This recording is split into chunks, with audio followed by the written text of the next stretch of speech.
টিমৰ চেঞ্চেলৰজনৰ কিবা এটা হৈছে য'তে ত'তে সোমাই থাকিব খোজে 2 বছৰ পিছত যে USTM থাকিব তাৰ গ্যাৰেণ্টি কোনেও ল'ব নোৱাৰে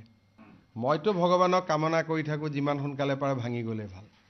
USTমৰ চেঞ্চেলৰজনৰ কিবা এটা হৈছে য'তে ত'তে সোমাই থাকিব খোজে যোৱাবাৰটো অকনমান ঠিক আছে বহুত দিন জেলত থকাৰ কাৰণে এৰা পৰিলে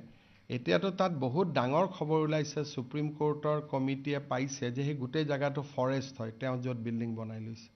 এতিয়া যিখিনি নতুন খবৰ ওলাইছে সেই খবৰ মতে সেইখন এখন ৰিজাৰ্ভ ফৰেষ্ট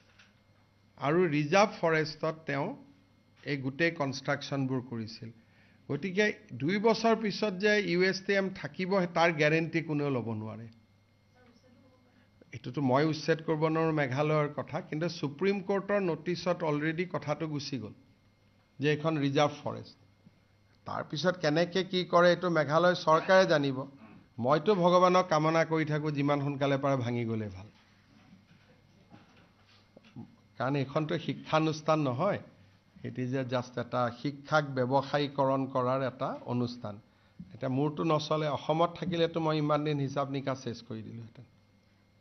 অসমত নাই যেতিয়া এতিয়া মইতো আৰু ভগৱানক প্ৰাৰ্থনাহে কৰিব পাৰিম যে যিমান সোনকালে হওক সমান হৈ যাওক যেনেকৈ হয়